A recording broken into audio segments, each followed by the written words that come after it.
I stared at the screen, my heart pounding in my chest. Negative $62.47. The numbers blinked back at me like a cruel joke.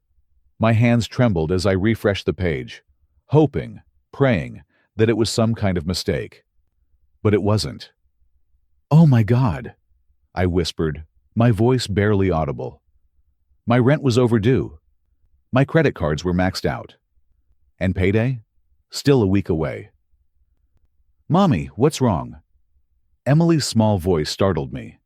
I turned to see her standing in the doorway, clutching her stuffed bunny.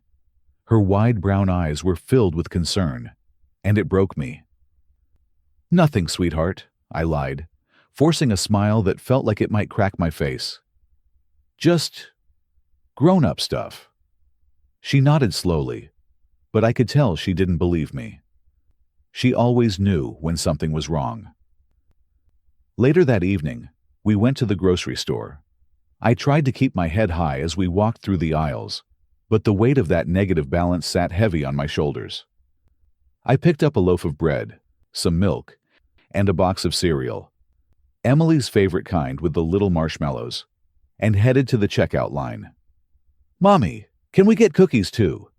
she asked, her face lighting up with excitement. "Not today," I said quickly, avoiding her gaze. The cashier rang up our items as I swiped my card and held my breath. Declined. "Let me try again," I said, my voice cracking as heat rose to my cheeks.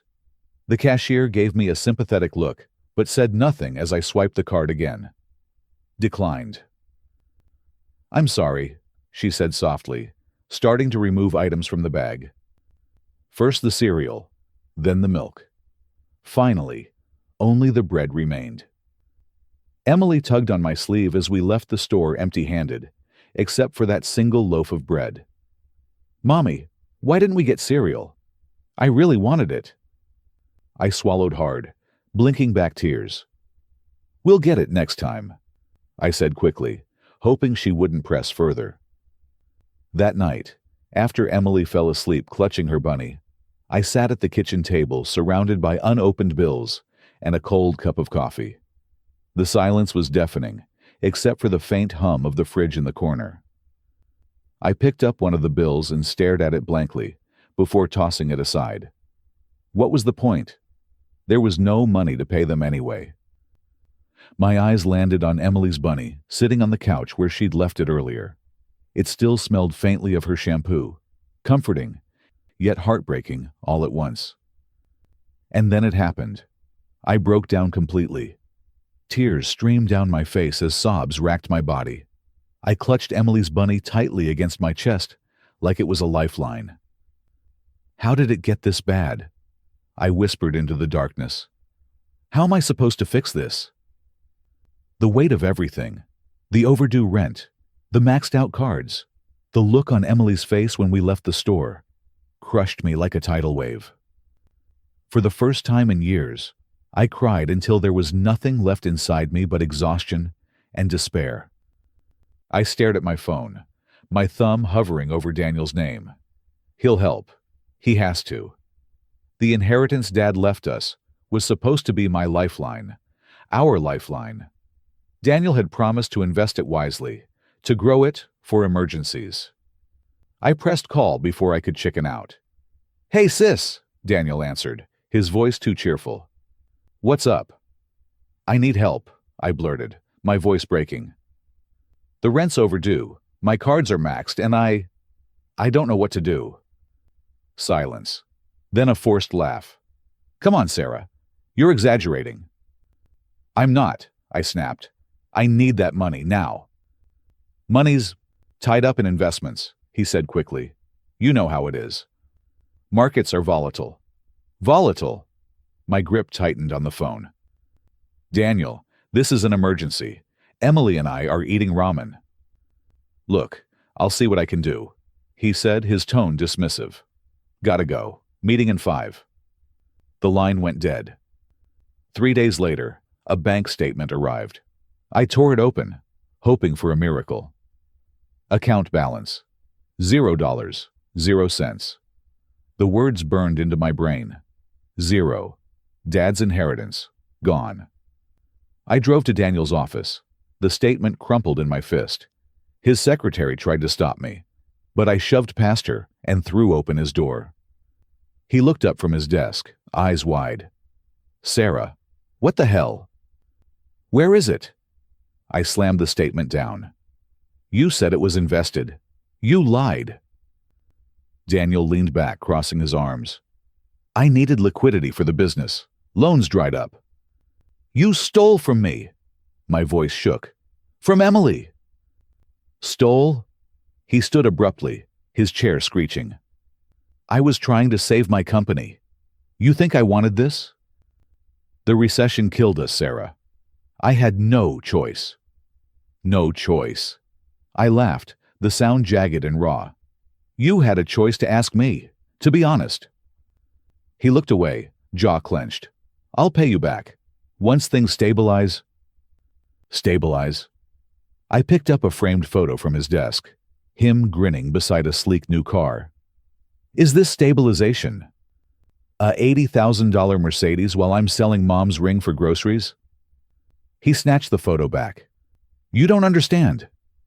"I understand everything." My eyes blurred with tears. "You betrayed me. You betrayed Dad." For the first time, his confidence faltered. "Sarah, please." I turned and walked out, his protests fading behind me. That night, I sat on the floor of my closet, Emily's bunny clutched to my chest. The scent of her strawberry shampoo mixed with the musty darkness. How could he? The man who'd taught me to ride a bike, who'd promised Dad on his deathbed, "I'll take care of her." Now his words echoed hollowly. "I'll pay you back." But some debts, I realized, couldn't be repaid. The ring felt heavier than it should have as I held it in my palm. My mother's wedding ring, a simple gold band with a tiny diamond, worn smooth from years of her wearing it. She used to tell me, "This will be yours one day, Sarah. Pass it down to Emily when the time comes." But now, it wasn't an heirloom. It was survival. The pawn shop smelled like stale cigarettes and desperation. The clerk barely glanced at me as I placed the ring on the counter. His fingers, thick and calloused, picked it up and turned it under the harsh fluorescent light. 200, he said flatly, his voice devoid of sympathy or interest. I swallowed hard. "That's all?" He shrugged, already bored. "Gold prices are what they are." My hands trembled as I looked down at the ring one last time. Mom would understand, I told myself, though the thought didn't bring much comfort. With a shaky breath, I pushed it toward him. "Take it," I whispered, my voice barely audible. He slid 2 crisp bills across the counter, and I stuffed them into my purse before walking out into the cold evening air. The weight in my chest didn't lift. It only grew heavier. Later that evening, Emily sat at the kitchen table, her eyes lighting up as I placed a cupcake in front of her. Pink frosting swirled perfectly on top, with a single candle stuck in the center. "Is this for my birthday?" she asked, her voice full of excitement. I forced a smile and nodded. "Of course, sweetheart. Mommy wanted to get you something special." She clapped her hands together and blew out the candle with a giggle. "I wished for a big cake next time." My smile faltered for just a second before I caught myself. "We'll see," I said softly, brushing her hair back as she dug into the cupcake with glee. She had no idea what that cupcake had cost me, not just in dollars, but in memories and promises broken. That night, after Emily fell asleep clutching her bunny, I poured myself a glass of cheap wine and pulled out the folder of papers I'd taken from Daniel's office during our confrontation. My laptop hummed faintly as I spread the documents across the table. The numbers stared back at me like an accusation. Transfers to personal accounts, inflated expenses, fake investments. It was all there, proof that Daniel had been funneling money from multiple accounts to cover his failing business ventures. My chest tightened as anger bubbled up inside me again. He hadn't just betrayed me. He'd betrayed Dad's memory and everything he stood for. I scribbled notes furiously on scraps of paper and napkins, trying to piece together the full picture. The wine dulled my panic, but couldn't erase it completely. By midnight, the table was covered in crumpled papers and half-finished calculations. The ring was gone. The money was gone. And now, so was my trust. I rested my head in my hands as tears threatened to spill over again. How much more am I supposed to lose? The library was quiet, save for the faint hum of the fluorescent lights and the occasional rustle of pages turning. I sat at a corner table, my laptop open and surrounded by crumpled notes and spreadsheets. My eyes burned from hours of staring at numbers that didn't make sense. Daniel's transactions were a labyrinth, and I was trapped in its twists and turns. "Looks like you're chasing ghosts," a voice said from behind me. I turned sharply to see an older woman standing there, her silver hair pulled back neatly and her glasses perched low on her nose. She gestured to the mess of papers on my table. "Mind if I sit?" she asked, pulling out the chair before I could answer. Sure," I stammered, unsure of what to make of her sudden presence.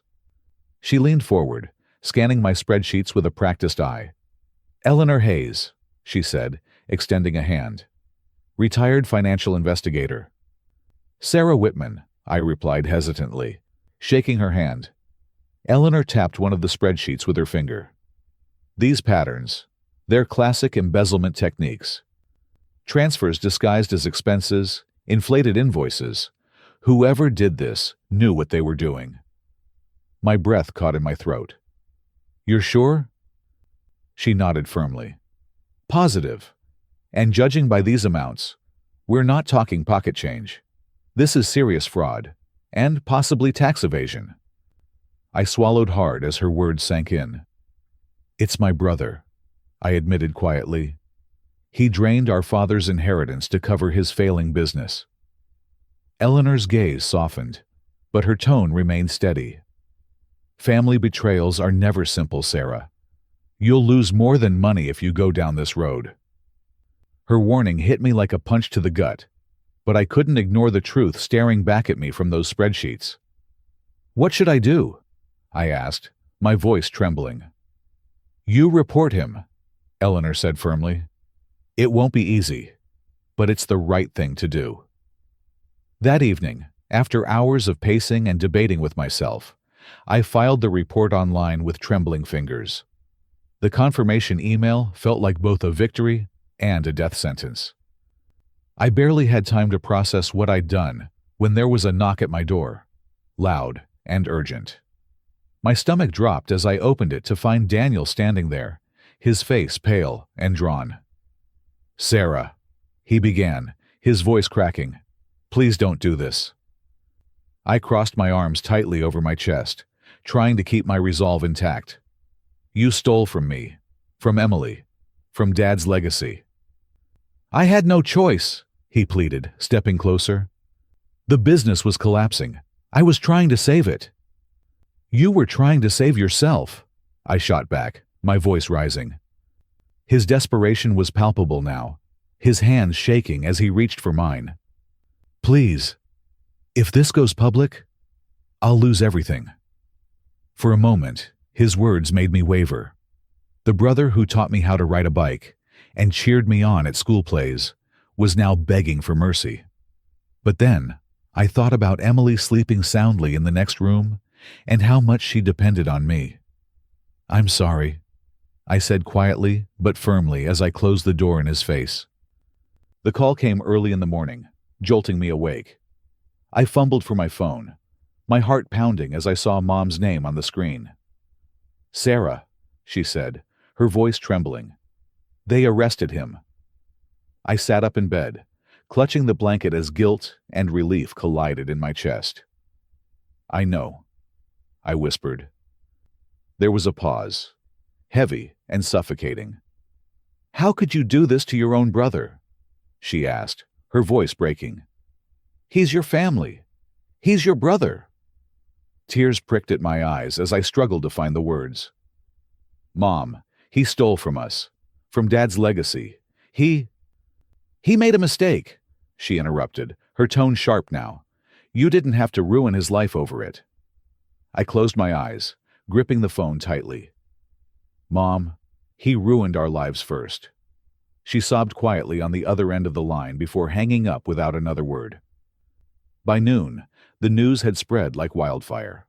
Reporters began circling our neighborhood like vultures, their cameras flashing as I walked Emily to school. Their questions blurred together. Did you know about the fraud? Do you regret turning him in? How does it feel to betray your own brother? I kept my head down and shielded Emily with my arm as we hurried past them. At school pickup, Emily's teacher pulled me aside with a worried expression. Emily seemed upset today, she said softly. Some of the kids were talking about your brother. My stomach dropped as I nodded numbly and led Emily to the car. That evening, Emily sat on the couch with her bunny clutched tightly in her arms, her cheeks streaked with tears. Why are people saying Uncle Daniel is bad? She asked quietly. I knelt in front of her, brushing her hair back gently. Sweetheart, I began carefully. Uncle Daniel made some mistakes, big ones, and Mommy had to tell the truth about them. Her lip quivered as she looked at me with wide eyes. But he's still our family, right? I swallowed hard and nodded. Yes, baby. He'll always be our family. She sniffled and hugged her bunny tighter as I pulled her into my arms. Later that night, I sat alone at the kitchen table with Eleanor on speakerphone. You did the right thing, she said firmly when I told her about Mom's call and Emily's tears. Then why does it feel like I didn't? I asked, staring at the stack of unopened bills in front of me. Eleanor sighed deeply. Because justice isn't always clean or easy, she said gently. Sometimes doing the right thing feels like betrayal, but it's not. Her words hung in the air long after we ended the call. As I tucked Emily into bed that night, doubt crept into my mind like an unwelcome guest. Did I do the right thing? Or did I destroy everything? The courtroom felt colder than I expected, the air heavy with tension. I sat at the plaintiff's table, gripping the edges of my chair so tightly, my knuckles turned white. Across the room, Daniel sat with his lawyer, his expression unreadable. He didn't look at me, not once. Sarah Whitman, the bailiff called, and my heart jumped into my throat. It was time. I stood slowly, my legs shaky as I walked toward the witness stand. The judge's gaze was stern, but neutral, and I tried to focus on that, instead of the sea of faces watching me from behind. Daniel's lawyer wasted no time launching his attack. He stood and began pacing in front of the jury, his voice smooth and practiced.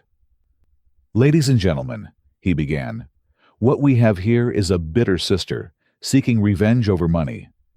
A woman who has no evidence, just anger. His words sliced through me like knives. My hands trembled as I adjusted the microphone in front of me. I uncovered fraudulent accounts, I said, my voice wavering at first. Fake investments, transfers that don't belong to this business or this family. Daniel's lawyer smirked, but said nothing as I held up the spreadsheets Eleanor had helped me compile. These documents don't lie, I continued, my voice gaining strength. Daniel Whitman betrayed our father's legacy by stealing from his own family. For the first time, Daniel shifted uncomfortably in his seat. His lawyer tried to interrupt, but the judge silenced him with a sharp look. Eleanor took the stand next, her presence calm and authoritative. She adjusted her glasses before speaking directly to the jury. Sarah Whitman is one of the bravest people I've ever met, she said firmly. She stood up when no one else would, and she did it knowing the cost. Her words sent a ripple through the courtroom, and for a moment, I felt lighter, like maybe this wasn't all for nothing. The judge leaned forward, examining the evidence carefully before speaking. Mr. Whitman, he said sternly, you are hereby sentenced to 5 years in prison for embezzlement and tax fraud. Restitution payments will be made from what remains of your assets." Daniel's face paled, as whispers rippled through the room like a wave. I let out a shaky breath as relief washed over me. But it was bittersweet. Outside the courthouse, reporters swarmed me like vultures, their cameras flashing and microphones thrust toward my face. "Do you regret turning in your brother? How does it feel to betray your own family? Was it worth it?" Their questions blurred together in a cacophony of noise, until Eleanor placed a firm hand on my shoulder and guided me through the crowd. As we reached Emily waiting by Eleanor's car, she ran up to me and hugged me tightly. Her bunny was tucked under her arm as she looked up at me with wide eyes.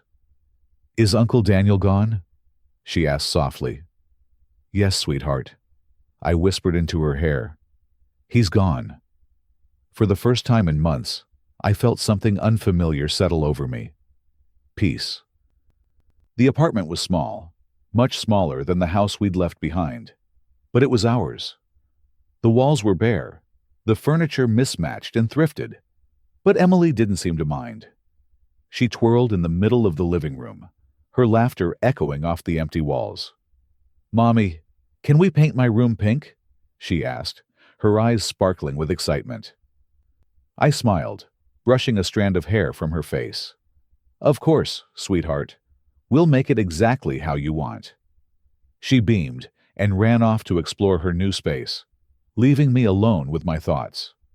I looked around at the boxes stacked in the corner and the second-hand couch that sagged slightly in the middle. It wasn't perfect, but it was a fresh start, a place to rebuild. Eleanor came by later that week with a stack of papers and a determined look on her face. "Budgeting 101, she announced, setting them down on the kitchen table. "If you're going to rebuild, you need a plan." I laughed softly, sitting down across from her. "I think I've had enough of spreadsheets for a lifetime." She raised an eyebrow. "Not these kinds of spreadsheets. These ones are for you, for Emily's future." Over the next few hours, she walked me through every detail: how to track expenses, set aside savings, and even invest small amounts for long-term growth. It was overwhelming at first, but Eleanor's patience made it easier. "You're going to be okay," she said firmly, as she packed up her things to leave. "One step at a time." The restitution payments from Daniel's remaining assets trickled in slowly. Small amounts that barely covered the bills, but gave me just enough breathing room to start over. I used part of the money to buy paint for Emily's room and supplies for DIY projects around the apartment. Together, we sanded down old chairs and turned them into something new. One sunny afternoon, Emily and I went to the park. She ran ahead with her bunny tucked under her arm, while I sat on a bench, watching her play. "Mommy!" she called out after a while, running back to me breathlessly. "Do you think Uncle Daniel will ever come back?" Her question caught me off guard, but I forced myself to answer honestly. "Maybe someday," I said softly. "But we're going to be okay without him." She nodded, as if that was all she needed to hear, before running off again to join some other kids on the swings. As I watched her laugh and play under the warm afternoon sun, something stirred inside me. Something I hadn't felt in a long time. Hope. For so long, I'd measured wealth in numbers, in bank accounts and paychecks and material things. But now I realized that true wealth wasn't about money at all. It was about peace of mind, about stability, about moments like this with Emily. We didn't have much yet, but we had enough. And for the first time in years, that felt like more than enough.